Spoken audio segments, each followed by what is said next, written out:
Good afternoon, everyone. Thank you so much for joining us for our webinar this afternoon, and our webinar titled A Conversation with Financial Regulators on Community Development During COVID-19. Next slide. My name is Michael Roush, and I'm the Director for the Center for Disability Inclusive Community Development here at the National Disability Institute. Before we get started, we would like to go over some housekeeping tips with you. Listening to the webinar. The audio for today's meeting can be accessed using computer audio or by calling in by phone. If you select computer audio, please make sure your speakers are turned on or your headphones are plugged in. If you do not have sound capabilities on your computer or prefer to listen by phone, you can just dial 1-929-205-6099. The meeting code is 977-0579-5270. Captioning. Real-time captioning is provided during this webinar. The captions can be found by clicking on the CC button in your Zoom controls at the bottom of the screen. If you do not see the captions after clicking the button, please alert the host via the chat box. You may also view captions in your browser at streamtext.net/event=NDI. Submitting questions. Please use the Q&A box to submit any questions you have during the webinar, and we will direct them accordingly. If your question is not answered during the webinar, or you are listening by phone and not logged in, you may email my colleague Hope Price at hprice@ndi-inc.org. Technical assistance.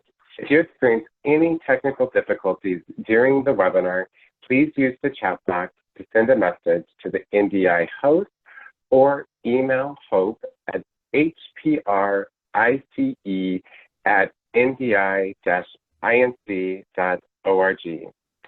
Please note, this webinar is being recorded and the materials will be placed on the National Disability Institute website at nationaldisability.org/resources/webinars.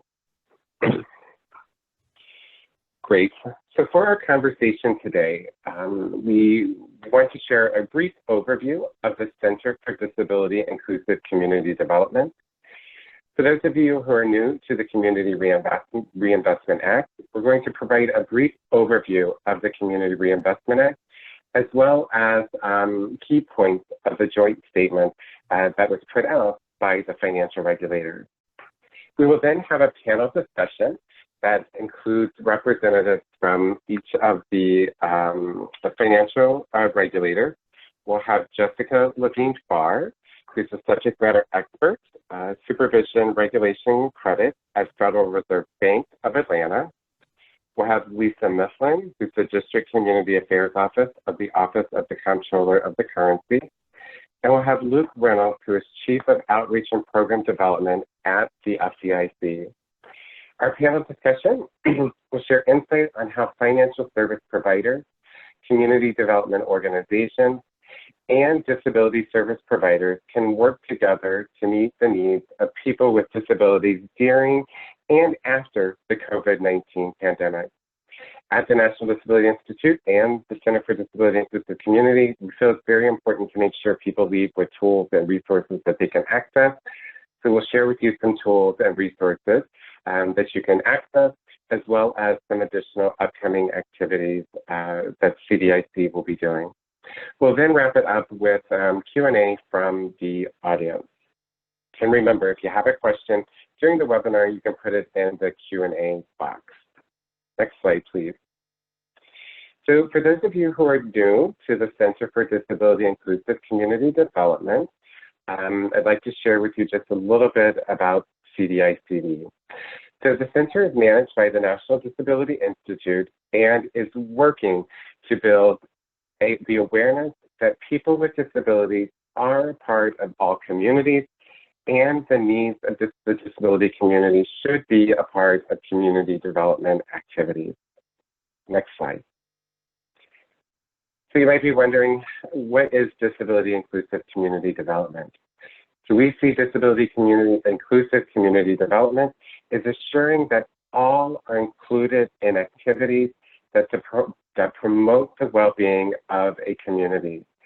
This may include enhancing affordable housing, workforce development, and building the financial knowledge of low and moderate income individuals with and without disabilities.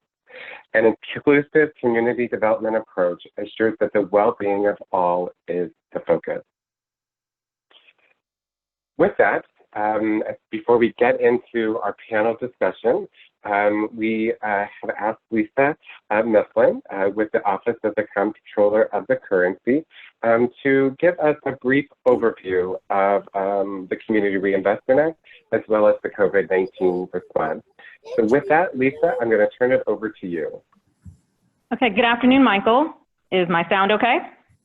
Yeah. Perfect. Okay. Sounds good. Thank you.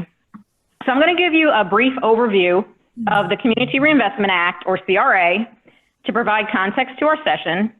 For more information on CRA, you can refer to prior NDI webinars where bank regulators have discussed CRA in more detail.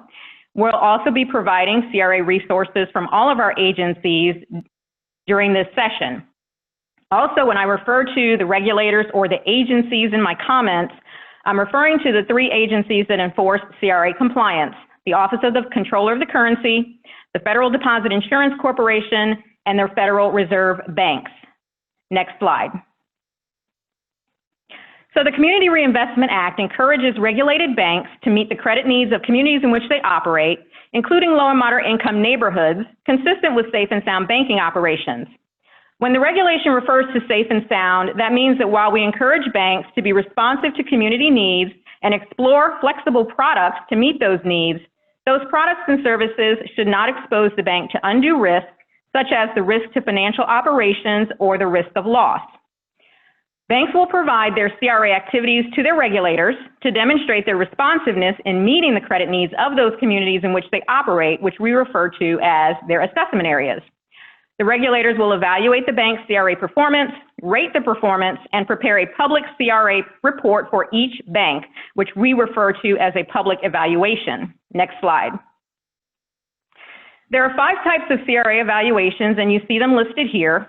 The methodology that regulators use to evaluate a bank's CRA performance depends on the size of the bank and the type of institution. Listed on this slide are the different bank and evaluation types applicable to CRA. The main message that I like to communicate with this slide is that all banks are subject to CRA and have CRA evaluations done by their regulator generally every 3 to 5 years. So that means banks of varying sizes, including community banks, are interested in opportunities to partner with organizations to reinvest in their communities. And that partnership interest is ongoing, as our CRA evaluations are an ongoing process. Next slide. So pursuant to CRA, the agencies issued a joint statement in March of this year to clarify that certain activities banks participate in related to the COVID-19 response can receive favorable consideration under CRA. And I'll mention that in the past, the OCC, FDIC, and Federal Reserve System have issued similar guidance to banks in responding to natural disasters like hurricanes and fires, and conveyed favorable consideration for certain activities that help communities to recover. So this joint statement provides similar consideration and guidance. And as you see here, the guidance discusses retail lending and retail banking activities that banks can participate in their assessment areas that are responsive to the needs of low and moderate income individuals, or LMI, as we may refer to during the discussion, small businesses and small farms that are affected. The chat box keeps popping up, that are affected by COVID-19 and are consistent with safe and sound banking practices. Next slide. The guidance further clarifies that banks will receive favorable consideration for community development activities in response to COVID-19, including activities that help to revitalize or stabilize LMI rural areas, LMI areas, designated rural middle income areas, and activities that support community services targeted to low and moderate income persons. Next slide. And so here the joint statement provided some specific examples of activities that could receive favorable consideration. And we won't go into those now, you see them here on the slide, but throughout our discussion today, we will touch on some of these examples during our session. Next slide. And so before we go into the Q&A portion of the session, I want to briefly define some of the terms that are noted in the guidance. When we talk about assessment areas, these are the geographic areas where the bank's CRA performance is evaluated.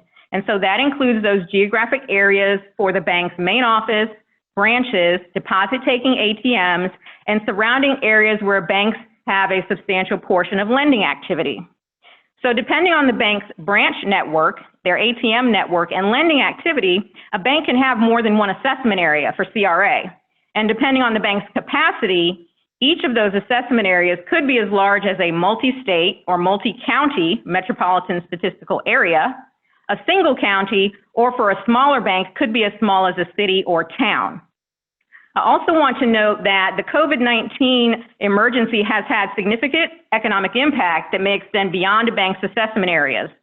So to that point, the joint statement reminds banks that as long as they're responsive to the needs and the community development needs and opportunities in their assessment areas, the agencies will give favorable consideration to community development activities that are located outside of their assessment areas and in the broader statewide regional area that includes those assessment areas that help to stabilize communities affected by COVID-19. Next slide. The definitions for low and moderate income are listed here and are derived from census median family income data. We use these definitions when evaluating lending to low and moderate income borrowers and lending in low and moderate income areas based on census tract designations. And so for CRA, our focus is on those activities for borrowers whose median family income is less than 80% of the area median family income, or geographically census tracts that are less than 80% of the median family income. Next slide.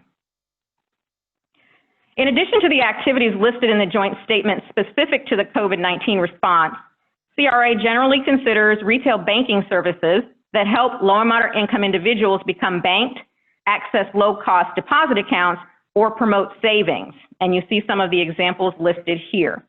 Next slide.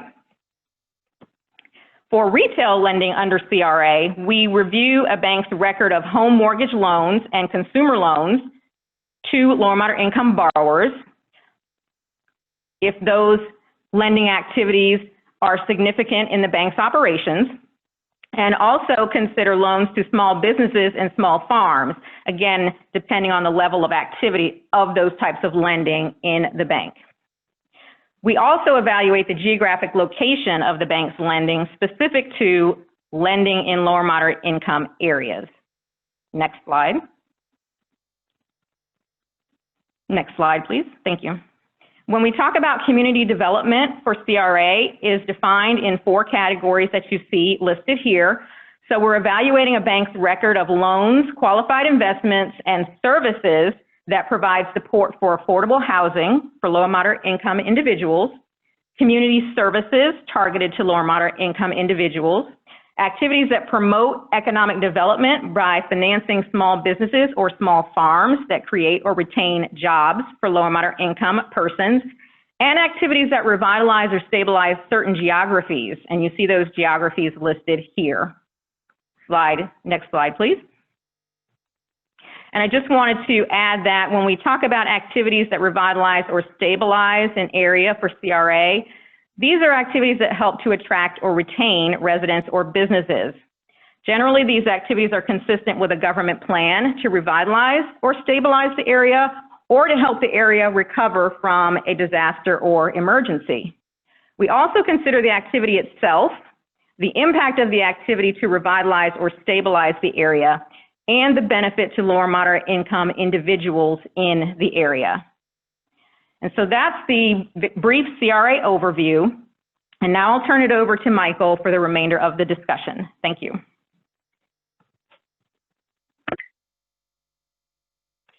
Great, thank you, Lisa, for sharing this information with us. So now I would like to introduce the founder and senior strategic advisor at the National Disability Institute, Michael Morris, who will lead our panel discussion. Michael? Great, thank you, Michael, and thank you, Jessica. This is such an important topic. It's an important topic for financial institutions. It's an important topic for low and moderate income individuals, particularly people with disabilities in every community across the country. So I'm going to take us through a series of questions to Jessica and other panel members. If I could see the next slide, please. So our panelists joining Jessica from the Federal Reserve Bank of Atlanta will be Lisa Mifflin, Office of Control of the Currency, Luke Reynolds, with FDIC. And I'm going to offer questions to each of you. Let me apologize, of course, that was Lisa who did that wonderful introduction first, but let me go first to Jessica with a question. I know it's not unprecedented, and in fact, in previous periods of major disasters like hurricanes and other natural disasters, the three bank regulators have worked together. And they have done this again as we all face the crisis, health and financial, brought on by COVID-19. Perhaps you can start us off, Jessica, with some examples of the kind of eligible CRA activities that would certainly qualify for a response to COVID-19 and qualify in terms of CRA credit. Sure. So as Lisa mentioned, in mid-March, the agencies put out a joint statement on CRA consideration for activities in response to COVID-19. And in that statement, we clarified certain types of activities, both activities in terms of working with borrowers and specifically low to moderate income borrowers in affected communities. And we also talked about eligible community development activities. Some of the items that were actually spelled out in the joint statement dealt with activities such as promoting access to healthcare, access to digital services to try to make sure that we're addressing the need for digital services during this crisis, and then activities that would provide support to sustain small businesses, recognizing that small businesses were going to need a lot of assistance, which ultimately came through some of the programs that were offered through the federal government, but also through loans from their financial institutions. The activities that were listed in that document were just intended to be examples of the types of activities that would be considered particularly responsive to the current crisis. We considered certainly other types of, there are plenty of other types of activities that would also be considered responsive and could receive positive CRA consideration. Other types of community services that target low to moderate income individuals will also be considered, and there are many that are responsive to community needs. And again, as this crisis is unfolding and evolving, and needs come up, new needs seem to be coming up daily. But some of the other examples could include things like childcare for low to moderate income essential workers, providing support for food banks and food distribution programs, supporting shelters or programs for individuals facing homelessness or domestic violence, alcohol or drug recovery programs, or utility assistance programs. Those are just a few of the ideas that kind of come to mind as being more responsive to the current crisis. We will still, of course, review activities to determine that more than 51% of the beneficiaries are considered low to moderate income. But that's kind of a sampling of some of the activities that could be considered. That's and I would open it up to Lisa or Luke if they have anything to add. Okay, I was going to ask you some things, but Lisa or Luke, do you want to add anything to that kind of broad brush look at moving to some of the specific kinds of activities regulated financial institutions could consider in terms of CRA activity? At a broad level, Jessica did a great job, and I don't think I can really add to it. I'll have plenty to add once we get to specific questions, but I think that was a great overview. Okay. And Lisa, Yeah. Anything? No, I'll just similar comments to Luke, Okay. because I'll be discussing some other specific examples as well. Okay. Jessica, I will ask you one additional question, and we get this quite a lot coming into National Disability Institute, and that is, would CRA cover emergency financial assistance to low and moderate income individuals or families? So direct financial assistance. So direct financial assistance from a nonprofit provider? Is that what you're right. thinking? Or? So in other words, I know that many banks support activities with what are called CDFIs, Community Development Financial Institutions. Could this be a route of a bank working with a CDFI or working directly with a nonprofit that results either in a reasonable cost of lending or even direct financial assistance to low and moderate income people? Sure. If it is a program that's targeting low to moderate income people or low to moderate income geographies, then certainly, and CDFIs, we know are a very strong partner for in community development and for banks engaged with their CRA activities. So yes, direct financial assistance if there is such a program in place, or an opportunity to approach a bank about making a grant or an investment to support such a program, that is something we would certainly look at as providing, being very responsive to the needs at this time. I think that something like, a utility assistance program could fall into a similar position if an organization developed some kind of a fund to provide emergency assistance, whether it's for utilities or other basic needs, and a bank was willing to come in and make a grant to support that program, that would certainly be eligible for CRA consideration. Excellent. That helps. Let me turn to Luke, and perhaps you can answer this. What are some ideas for financial institutions to consider in response to COVID-19 that would engage nonprofits and community groups to provide financial education to low and moderate income individuals and families? That's a really good question, Michael. Well, I can think that some examples could include collaborating to communicate about the current operational status of branches and the steps they're taking to encourage social distancing. Plus, banks and community groups can potentially partner to get the word out about alternative banking options, such as banking by phone or mobile banking, and by providing financial education on how to use those. I certainly heard that there are some opportunities to increase awareness of how to use some digital banking options as well as telephone banking options. According to our unbanked survey, in 2017, use of bank tellers was still quite prevalent, even as mobile banking use increases sharply. And we see bank branches being particularly popular for certain demographic groups, including older households and those with volatile incomes. I've also heard about individuals who have a bank's app, but don't realize that they can deposit checks using a smartphone.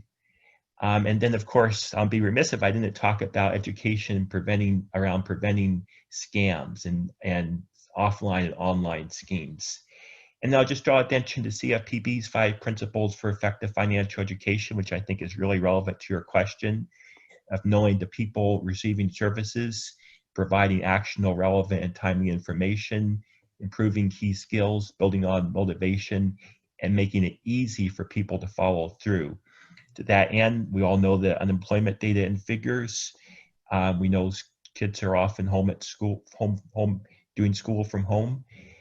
Financial counseling and helping people navigate the financial landscape of today naturally seems like a priority. and would fit well within the CFPB's IDEA framework. Economic impact payments, people who don't have bank accounts, getting them into bank accounts, as well as helping them understand how to deposit get their money into their bank account electronically. We have a website to help with that. And the last thing I'll just mention, many of our Money Smart Alliance members are telling us that they're collaborating to use digital communication software like we're using today to reach consumers and provide training. So talk to your community partners, or if you're a community or if you're a nonprofit, talk to a bank and brainstorm some ideas. So you've given a whole variety of great examples. So definitely CRA activity that would be allowable and encouraged in this kind of COVID-19 crisis could be a partnership between a bank and a community nonprofit. It could be bank employees helping provide financial education, or it could be providing funding to a nonprofit to expand their financial education or counseling efforts. Am I right? It could. Those are examples that would work. Good examples for sure. Yeah. Okay. Excellent. Lisa, let me come back to you. And some of the examples that Luke mentioned, of course, require people to have access to the technology that would allow them to do mobile banking. And so I wonder if you might share with us some examples, again, utilizing some of the opportunities under CRA, where it can be used for funding to support increased technology access in terms of broadband, hardware, software for low and moderate income populations. This sounds like it would be another area of CRA possibilities for partnership. Yes, Michael. And in the joint statement, there is specific mention of community development activities related to loans, investments, or services that support digital access for lower moderate income individuals or communities. And we do know that this is a critical issue for lower moderate income families in being able to access school and education resources as children and college students are learning at home, social services, being able to contact and engage with social service organizations, and being able to access government resources at the federal, state, and local levels. And this pandemic has made it more evident that there is a disparity in digital access for lower moderate income families in lower moderate income areas and in rural communities. So some examples of ways that banks can support increased technology access include supporting schools that are working to connect lower moderate income students to free or low cost digital learning programs, supporting a nonprofit's community program that assists low and moderate income individuals in accessing free or low-cost broadband internet services for their home, supporting a nonprofit organization or public library program that provides free digital literacy training for lower moderate income individuals or residents within a lower moderate income neighborhood, partnering with organizations like wireless carriers and computer companies to help expand programs that can distribute Wi-Fi enabled laptops, tablets, cell phones, and other devices to low and moderate income individuals.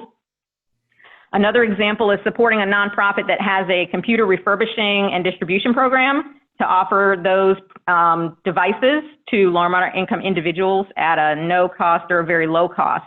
And then also the bank itself providing in-kind donations of bank computer equipment to a nonprofit program that can refurbish and distribute that equipment to lower moderate income individuals at no or very low cost.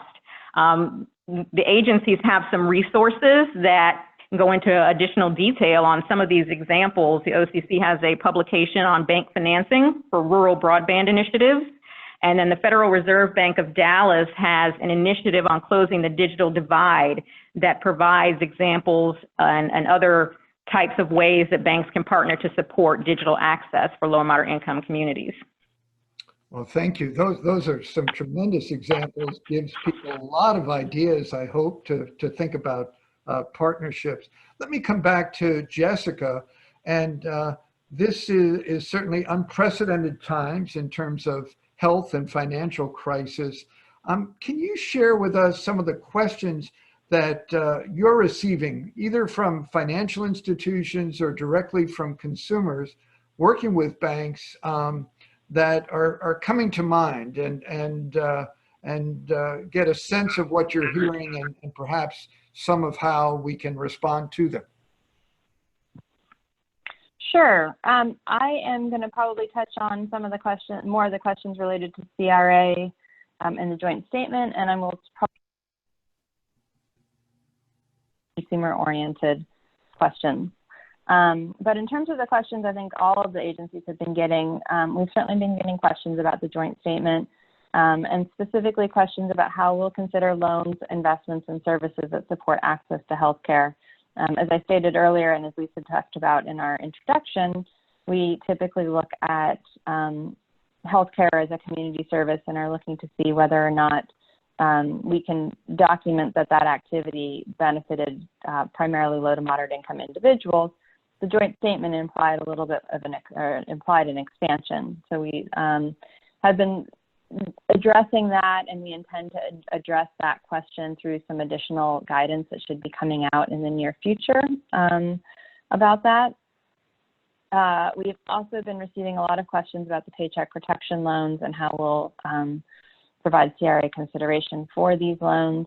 And then we've gotten a lot of questions. I think, as everyone knows, all 50 states and the U.S. territories have now been designated as federal disaster areas. And when we're looking at CRA eligibility of activities, one of the criteria that we look at, or one of the types of activities that we consider, are activities that help to revitalize areas that have received a major federal disaster declaration. And so there have been a lot of questions about whether is the entire United States now considered a designated disaster area for CRA purposes. And again, these are questions, this is a question that we're working with the Fed and the OCC and the FDIC are working on, and we'll be coming out in the near future with some additional guidance around some of these questions. All of the agencies do have frequently asked questions that have been posed both by banks and consumers, and those are listed, or those are on our websites. And I think at the end of this session, Michael will be putting up a slide that includes the links to all of our websites where the FAQs can be found. And then I'd like to turn it over to Luke, because I think he has some additional points to add here. Yes. So some examples of questions we've been receiving from consumers include around bank operations and deposit insurance, such as if a bank branch appears closed, is my money still insured? And yes, it is. Or will there be enough cash during the national disaster in circulation, or do I need to keep large amounts of cash at home? And we reiterate that the safest place to keep your money is inside an FDIC insured bank, and that the Federal Reserve System will continue to meet the currency needs of consumers. We've gotten questions around credit, such as if I'm not working due to COVID-19 and don't have income to live on, how should I handle my loan payments? We've encouraged banks to be understanding, as all the regulators have, to be understanding and work with customers impacted by COVID-19. We've issued, I won't run through all the guidance, but bottom line for consumers, they should immediately contact their creditors if they do not think they can pay their bills or make credit card and loan payments on time. Creditors should be able to work with consumers on a solution, but it's important to reach out as soon as possible. And then if you have additional concerns, be proactive, contact the firm again. And then you can always contact the appropriate federal or state regulatory agency for help or guidance. Identity theft has reared its ugly head. We've gotten questions around identity theft. How do I prevent identity theft, or what do I do if I mistakenly provide information to a scammer? We reiterate the information the FTC provides around potentially placing the fraud alert on your credit file if necessary. Credit bureaus now are allowing For the time being, 3 major credit bureaus are allowing people to get, if I remember right, monthly credit reports for free, in addition to the annual credit report that's required under law, or every 12 months under law.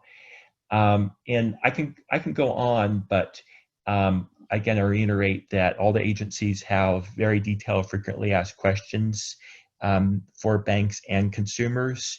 And then we all have toll-free numbers for consumers or bankers who have questions or concerns to reach out to. Great, thank you, Luke.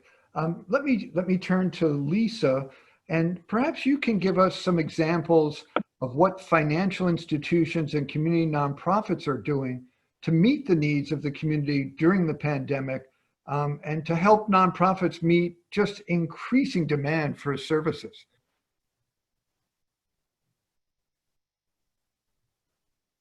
Lisa, maybe on mute. I am here, thank you. Okay. So yes, Jessica talked about some of the ways that nonprofits are supporting their communities, and we know that that requires funding and manpower to get those things done. But of course, meeting those needs more and more requires nonprofits to have that capacity. And nonprofits are serving their communities with budgets and staff that are stretched to the limit. And because of disruptions in their critical revenue sources, a lot of them were faced with canceling their regular fundraising activities that provided a majority of their unrestricted flexible dollars. So it has been challenging to meet those needs in the light of the constraints that they may be under. We have talked to some nonprofits that have said that they are facing financial constraints as well as staff constraints, where they might normally have more volunteers that are supporting their initiatives. They're not getting as many that are able to come out and support their programs and help them with their program delivery. But so to that point, examples of ways that banks have supported nonprofit capacity and can support nonprofit capacity, specifically through loans, investments, and services, we have seen banks that have provided flexible credit facilities to nonprofit CDFIs and other intermediaries whose funds can then be deployed into small business lending or other consumer lending programs. We have seen investments where banks are providing grants or long-term investments to support the nonprofit's operating capacity, because again, as I noted, there's the program needs in serving the families and businesses, but then there's also the nonprofit's need to support their operational capacity. And so we're seeing banks responding to that need. We've also seen some banks honoring their financial sponsorship for that fundraising event that was canceled, but allowing those funds to be used as a contribution for program or operating support. And not an actual example, but something to consider when we're looking at how to assist nonprofits with meeting their capacity is supporting the technology of the community organizations to provide their services in a virtual world. We have heard from some housing counselors that are moving to providing their services online, financial coaches, even job training programs and healthcare services that are shifting to virtual delivery. And so there is a need for, like I talked about in the digital access piece of the COVID response, helping the nonprofit itself with its technology and digital capacity. Under services, a bank established virtual employee volunteer programs where the employees provided skills-based technical assistance to nonprofits to assist them with financial education, online mentoring, marketing, and project management virtually. And also, bankers, as part of their community development service activities, typically are serving on nonprofit boards and committees. And so, leveraging those professional networks to help nonprofits connect with potential new partners, whether it's community foundations, philanthropic organizations, or other community service providers. Wow. Lisa, that's a great list of activities that banks and community groups are partnering on. And I hope you've given our listeners a lot of ideas to pursue in their local communities. Let's come back through to each of you with answering this question. do you have advice for disability service providers and community-based organizations on how to go about connecting with financial institutions in their community about pressing COVID-19 needs, and how to begin that discussion of perhaps they could be a focal point for some type of CRA investment, lending or service activity? And Jessica, maybe let's start with you. Sure. I think, you know, as always, I think it's really important that financial institutions are aware of whatever the unique needs are of serving the disability community. I don't know that the financial institutions are all as aware of what types of different programs or needs are out there.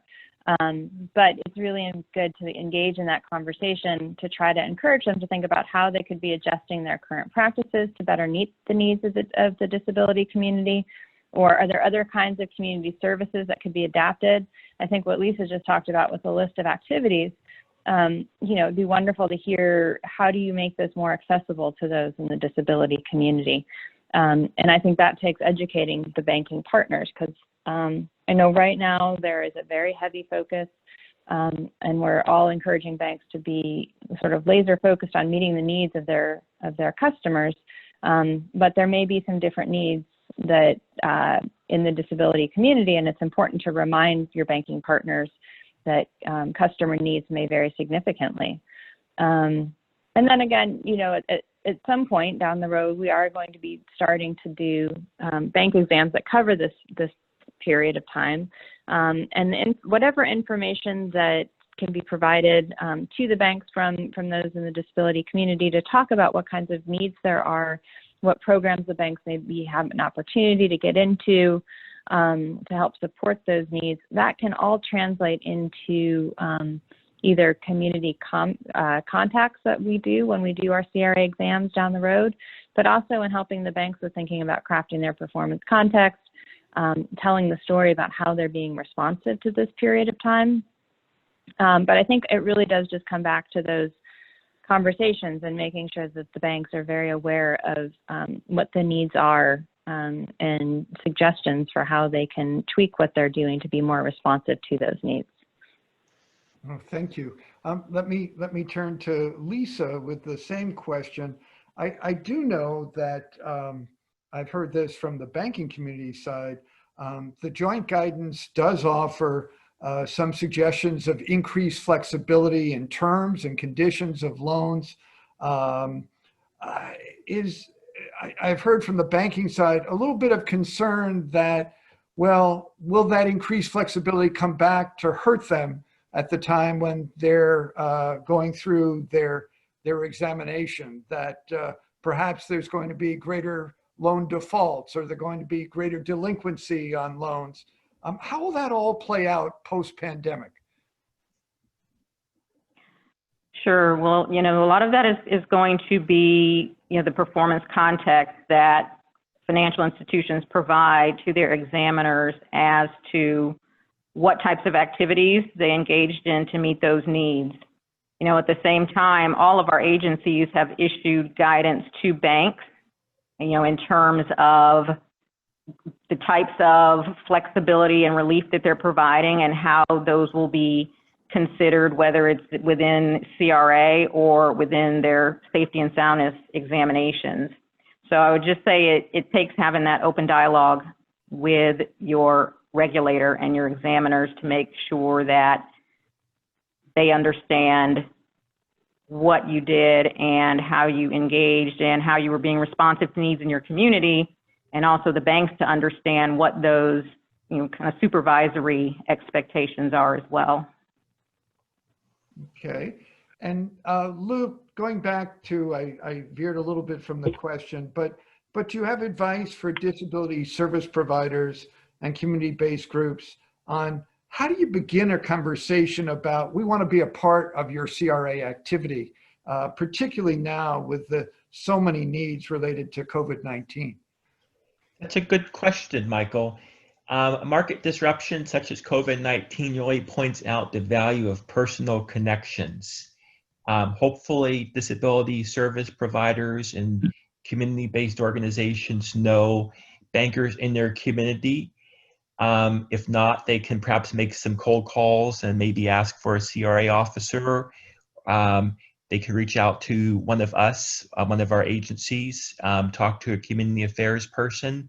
We might be able to help guide them in how to build relationships with financial institutions. And from there, once they're in a dialogue with a bank, talk about the needs in the community. There's power in personal relationships, and stories resonate. And then when we're on the other side of this, think about setting up meetings. Maybe invite a local bank out to visit your facility and show what you do. Again, personal stories really resonate, and there's power in bankers seeing firsthand what's going on. Of course, Money Smart, our free financial education curriculum, is a tool to build relationships with banks and vice versa. Banks can be part of training, whether it's virtual or in person. And I'll lastly mention, banks want to help their customers and potential customers, including persons with disabilities, but none of us can always anticipate what another person needs. So ask for help. Do not hesitate to ask for help. Let a bank know what you need, be specific, and don't assume your needs will get met without first pursuing an opportunity to build a relationship. I think you've hit, Luke, on the operative word, which is relationships and relationship building.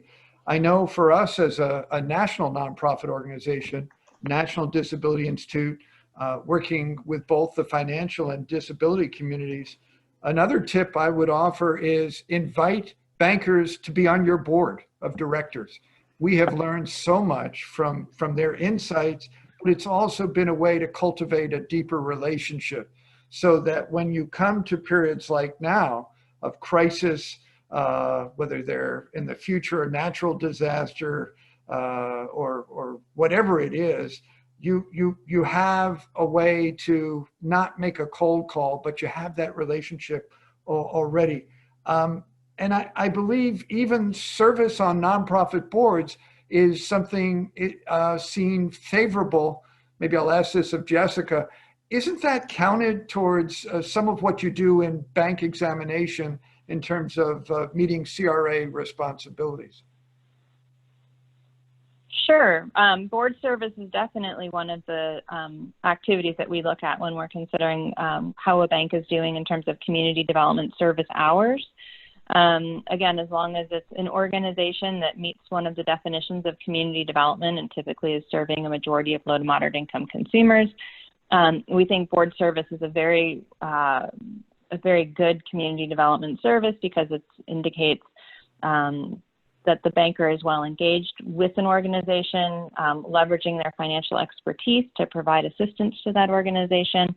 And we certainly hear both sides. I mean, the banks also really enjoy the opportunity to serve on boards, because it allows them to find out what's happening in the communities, and it may open up opportunities for loans or investments as well. So it's really a good partnership both directions. And to your point originally, Michael, it's a great way for the banks to really get a better feel of what the needs are and what the opportunities are in meeting, in local communities. Thank you. Luke, let me come back to you on the question that, again, the country has faced some major disasters in the past. They've been more geographic specific. I can think of the floods in Houston, the hurricanes in Florida and in the Southeast. This is so unusual in that it's a disaster nationwide. But can you share with us how this pandemic may be similar to some of those previous experiences in terms of financial institution activities promoted to help access to financial services during a challenging period? That's a really good question. Well, I mean, it wasn't a disaster, but I think back to Y2K and all the efforts all of us made to ensure that banks are ready for the change of the calendar. Preparedness at the time meant having arrangements for alternative work sites and a full range of backup plans. And then a few years later, some of those plans got put to test with Hurricane Katrina, as we saw devastation that resulted in homes and businesses and even some branches and ATMs being underwater for weeks. And around the same time, Treasury was rolling out the Go Direct campaign to get people who were receiving federal benefit payments into direct deposit, into direct deposit. We published, along with the other regulators, a lessons learned document from Katrina. We have a page that documents some of our lessons learned, of course, in response to pretty much every major, designated disaster. We issue some sort of letter to the banks we supervise with some flexibilities. So kind of 3 points are not official FDIC points, but just my own observations. First, how are we engaging people who prefer to go into brick and mortar locations, whether they be banks or non-banks, to be prepared for when they may not be able to? I already mentioned earlier that, or I don't think I mentioned earlier, that we know from our survey a disproportionate number of some demographic groups don't have a credit history even. How can we help people build credit histories during the good times so that they're prepared for change circumstances in the future? Second thought is, how can we support community partners such as nonprofits be prepared for temporary disruption? Planning, access to banking products and services, IT-related assistance or donations. Those are some thoughts. And then, of course, working with consumers and communities through specific transactions to help them get through the time. So those are a few thoughts, Michael. No, very, very helpful. Let me come back to Lisa, and this actually is something I've experienced personally and has been playing out across the country. I don't think separated by geography by any means. Many banks have closed branches and have limited their hours. What suggestions do you have for bank customers to interact with their bank for their banking needs? I know the obvious answer is to try to reach them by phone or online, but are there other thoughts? And how does this play out in terms of CRA responsibilities? Sure. Well, we know that, again, when we look at retail banking services, we're also considering banks' alternative delivery systems, which do include technology-driven ways to reach low and moderate income account holders through online banking, telephone banking, mobile banking. And so, that's again where that digital access piece comes in, because it's important during a disaster to be able to have those resources available. So to the extent that we're encouraging partnerships to help maximize those digital banking capabilities, connecting with programs that can help low and moderate income people to access a bank account, programs like Bank On, and other types of online banking initiatives that are helping those families and persons to be able to get banked and be able to have those services when they're needed are important. We don't always think about them until the disaster is here, and then we recognize that deficit in meeting that need. Okay. I do see a question came in the chat box, and it relates to that earlier we were talking about improving access to financial counseling and or education. The question is being asked about what about access to competent and unbiased financial planning? Is that something too that might be expanded or somehow responded to under CRA activity, or is that something outside CRA? I don't know. I'll try. Jessica, you want to try that one? Sure. I think, competent and unbiased financial planning is definitely something that can be considered under CRA. if a bank is working, one of the challenges that we see when we're talking about things like community development services is we're not going to give a bank, quote, CRA credit for doing something that's actually their job. So if you have a banker who is spending time with a client one-on-one and that's their job, we're not going to say that's community development service hours as well. But if they're taking time and going above and beyond, going through a nonprofit to provide one-on-one financial counseling or true financial planning, that is definitely the type of activity that we would consider as a community development service activity.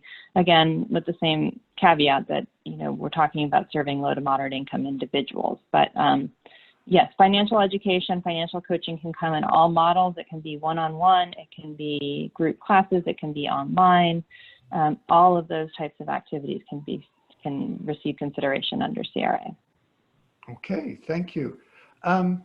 Maybe I'll go to Lisa, and that is that, again, we're hearing from many consumers of financial services certainly having difficulty making on-time payments. That could be credit card, could be a mortgage, could be other loan payments.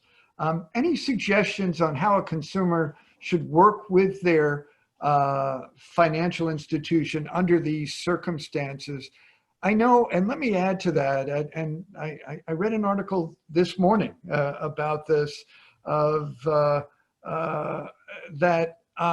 all three regulators in the guidance suggested to regulated financial institutions, be flexible, be responsive to your customer in these very challenging times. But I've also seen the question posed by consumers that has led to not a consistent standard. And so some banks have said, well, we'll defer your payments for 3 months. Others have said longer. Some have said, well, we'll defer it without interest. Some have said, yes, but your interest will be due at a later point.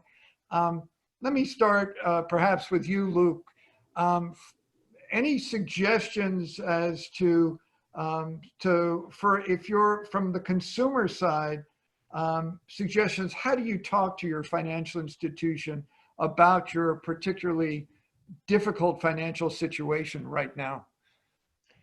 Well, it's important, as I mentioned earlier, that consumers reach out to their creditors to request assistance. How they do that, I mean, they should be getting, in most cases, a statement, either in the mail or electronically, and there should be contact information there, how to reach out. Otherwise, they can always reach out to one of our agencies, our consumer assistance, consumer response centers, and we could probably help guide them. They can also reach a nonprofit credit counseling agency that's familiar with helping people in a similar situation. But before they did so, I'll encourage them to review a consumer piece from the FTC on selecting a credit counselor. Because just because someone says they're a credit counselor does not mean that they have the consumer's best interest at heart. And as I mentioned earlier, all of our agencies have encouraged banks to work with affecting consumers and communities. People should find banks willing to work with their situation, but they need to reach out, ideally reach out as soon as possible and explain their situation, and remember that they are, and what they tell financial institutions is protect them by privacy rules. Okay, let's try, let me go to another question, and that is, none of us are sure when the current crisis brought on by COVID-19 is going to end. And so it could be in a matter of months, it could go beyond even the end of this year.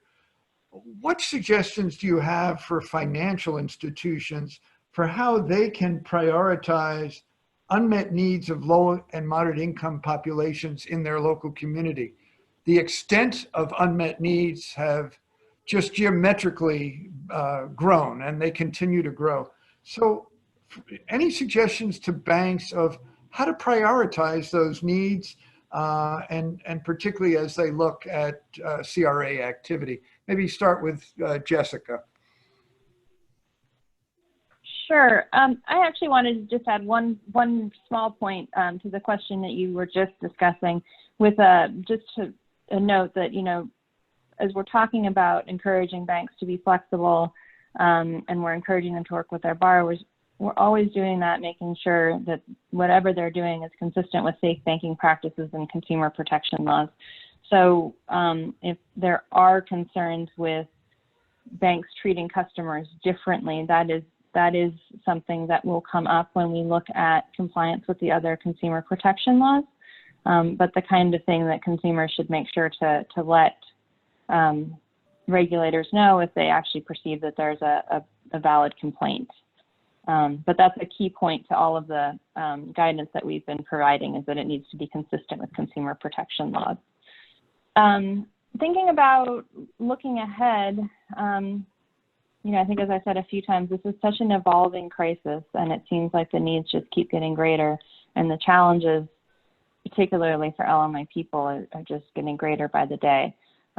It's pretty challenging, and I think, you know, the main advice I have is just that banks need to keep reaching out and working with their partners and really trying to figure out what the needs are that will, for the most economically and at this point physically vulnerable, and what, you know, those are the folks that are going to be facing the greatest challenges at this point, and what are the needs to making sure that they have some basic financial stability through this time period. You know, I think, again, it goes back to building relationships and working with your partners to make sure you have a firm understanding of what those needs are.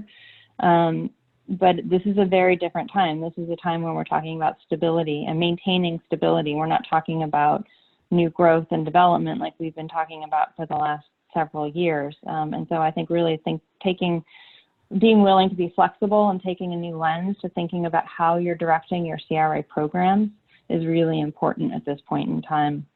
I know when we talked about these questions, Lisa had some really good examples, so I'd like to turn it over to her and to Luke to share some other ideas. Great. Let's go to Lisa, your thoughts. Okay, and I also want to just add one thing quick to the last question and talking about how consumers work with their banks. The CFPB has some really good resources. And so if organizations that are listening have not visited their site, I would highly recommend it and refer their customers to it.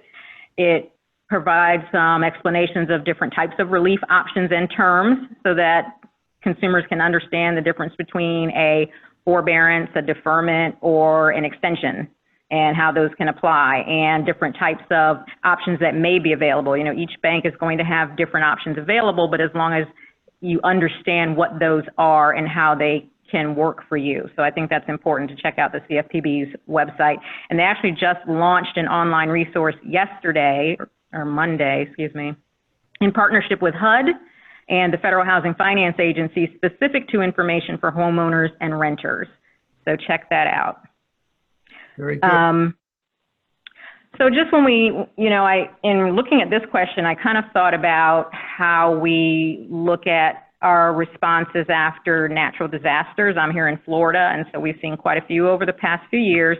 And so one of the things we talk to banks about is understanding what those immediate needs are. And so we've talked about some of those needs for emergency financial assistance, food assistance, you know, child care for healthcare workers, small businesses needing some type of assistance in the temporary time frame.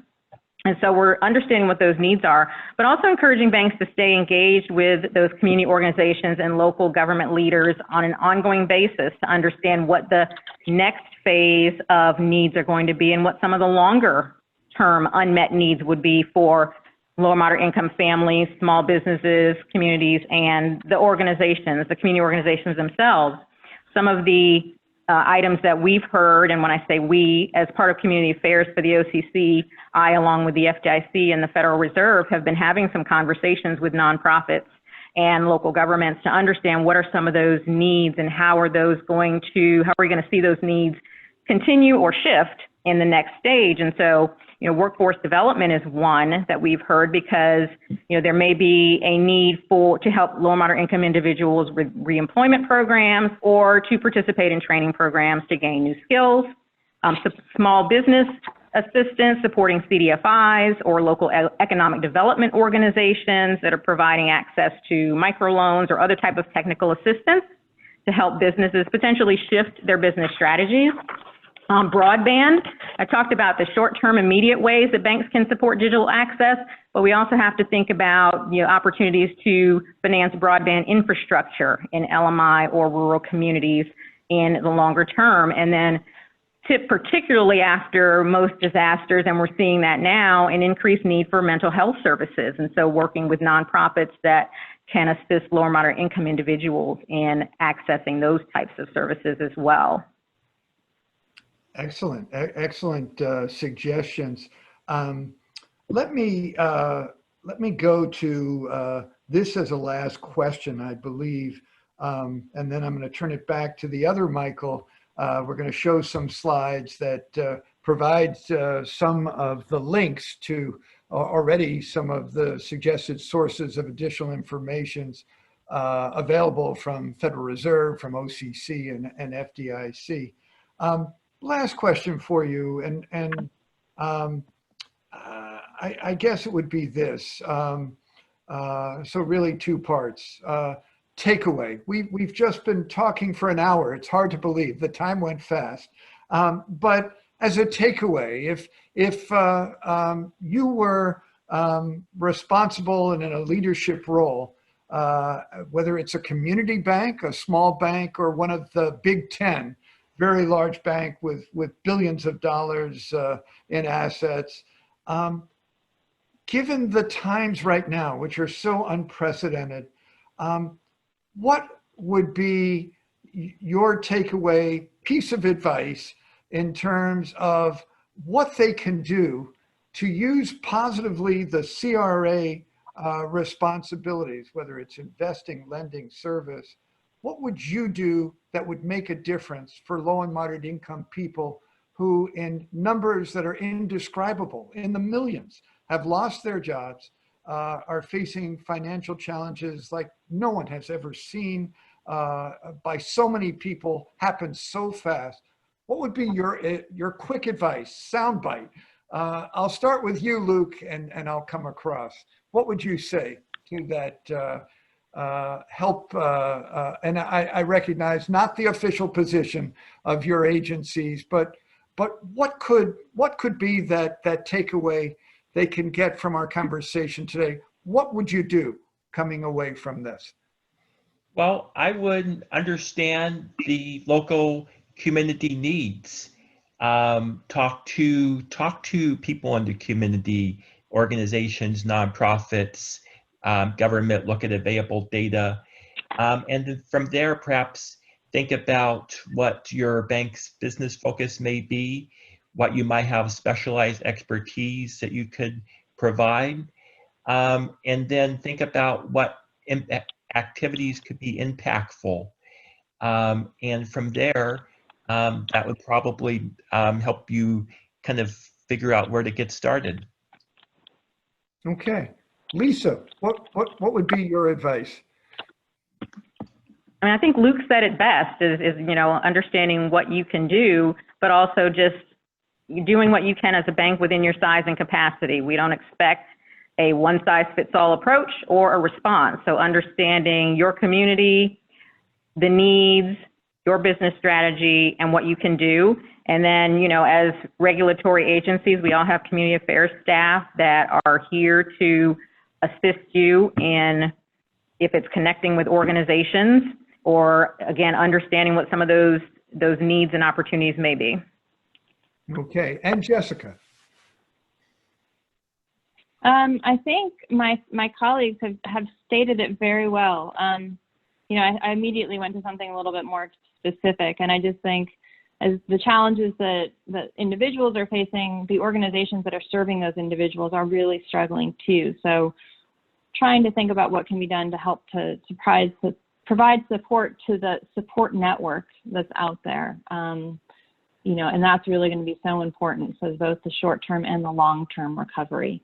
But obviously picking those organizations that are well ingrained in the community, doing a good job of meeting the needs in the community, and being flexible about kind of how you want to drive your CRA program into the future, recognizing we're in a completely new place, and we need to take a step back and think creatively about how we can work together in the financial sector, with the nonprofit sector, with the government sector, to come up with the most impactful and responsive interventions to meet the needs of all segments of the LMI community going forward. Excellent. All three of you have provided some just important information, tips, suggestions. Let me thank you all, but turn it back next to Michael, who's going to take us through some of the resources and things ahead. Michael? Great, thank you, and thank you to Jessica, Lisa, and Luke for this great information. We received some great questions. Many of them have been answered, but we do have some slides to go through, but I just wanted to see if we could spend just a couple minutes for a speed round, because I think three of these questions are really good questions that have come in. So the first one is, Lisa, this came in when you were doing your presentation regarding the CRA overview, and you talked about the CRA evaluations in the different banks. And the question that came in, does CRA apply to large or national banks or just to small community banks? Right. Community Reinvestment Act applies to all banks, all regulated financial institutions that are supervised by the OCC, the FDIC, and the Federal Reserve. You know, our methodology and our approach to how we evaluate their CRA performance will differ because larger banks have different levels of capacity versus a small community bank. But we evaluate all of their activities in responding to their community's needs. Great. All right. The next one, really quickly. I thought this was an interesting question. Does the LMI definition for an area change during this time due to unemployment, high unemployment rates, particularly in particularly areas focused on tourism, where the main industry is tourism? So I think the question is, you know, some of the community may not have met the definition, but now with the high unemployment rate in those areas, you know, might fall in that area. So does the definition change for an area during times like this? Michael, it's Jessica. I can weigh in and just say that's an item that we've been discussing. Low to moderate income does include people who have become recently unemployed, but that's one of the points of clarification that we've been discussing among the agencies and hope to have out an additional clarifying guidance shortly. Excellent. Thank you.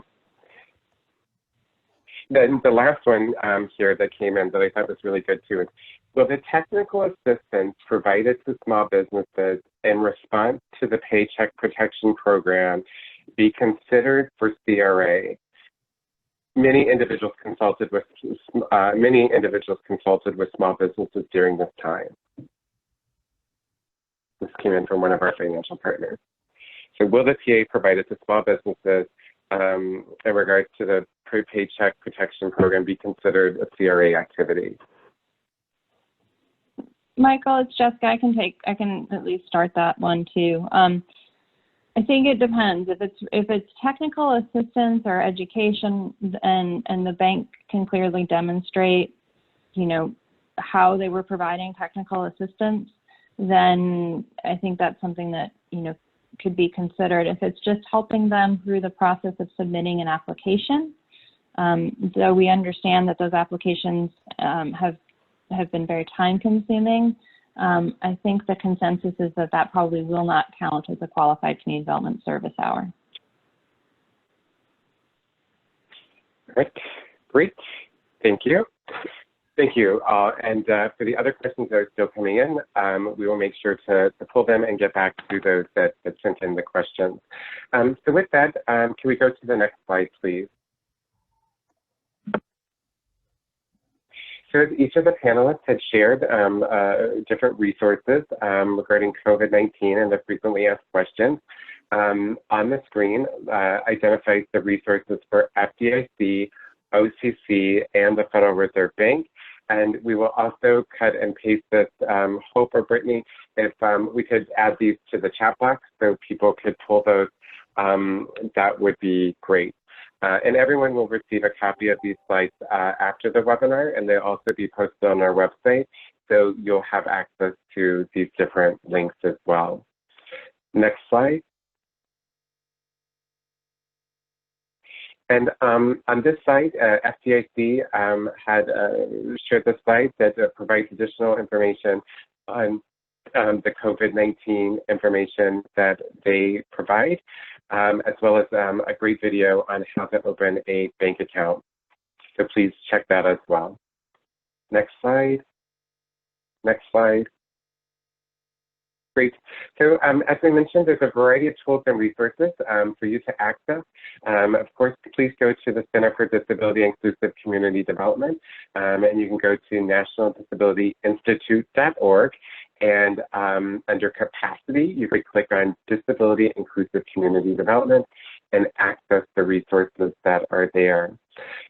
We also created the 5 strategies for maintaining your financial health during the COVID-19 crisis. And it's also located on the CDICD website, but also located on the Financial Resilience website. As we talked about the joint statement of the community regarding COVID-19 and the Community Reinvestment Act, NDI has put together a handout that shares some additional resources and the information on that as well. A tool and a resource that we would like to share with you is the new Financial Resilience Center that is housed here at the National Disability Institute, and it's to provide relevant and timely information for individuals with disabilities and their families as they're working on their financial resilience during COVID-19. There's a lot of great resources and tools that people can access. Several questions came in about accessing a financial coach or financial counselor.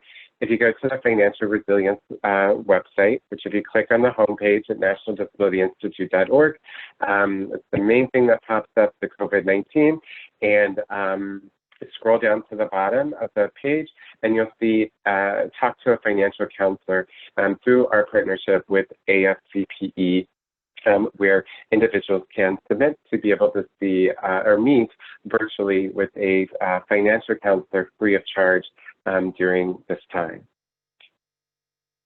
Next slide. So we also want to let you know that in June, we will be launching our Keys to Financial Inclusion podcast. This podcast series will feature diverse guests to discuss what inclusive community development means to them and their organization. Each podcast is about 30 minutes in length. The scheduled guests, we have Annie Harper with Yale University, Ray Bashara with Federal Reserve Bank, Gene Bond, the University of North Carolina, Dara Adugwe with Credit Builders Alliance, Darlene Goen with Wells Fargo, Maria Town with AAPD, and Molly Brockman-Utter with NeighborWorks. So please be on the lookout for this podcast series because the interviews and the information they shared has really been wonderful. Next slide. Also, we wanted to let you know that in July of this year, in celebration of the 30th anniversary of the Americans with Disabilities Act, the Center will introduce the first Inclusive Community Development Awards. And the purpose of these awards is to raise the visibility of regulated financial institutions and community-based organizations and our collaborative activities to build, to support low to moderate individuals with disabilities.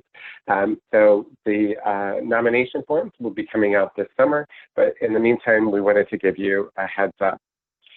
Before we go into our thank yous in our last couple minutes here, we do have a polling question that we would like to put up and ask you to answer before we close out.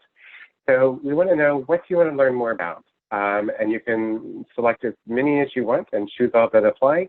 Partnership opportunities in my local area. You want to learn more about CRA 101, best practices in community development during COVID-19, or possibly as you're looking at CRA activities in your area, you want to understand more about disability data in your local community, we're happy to assist with that. So if you could take just a moment to answer.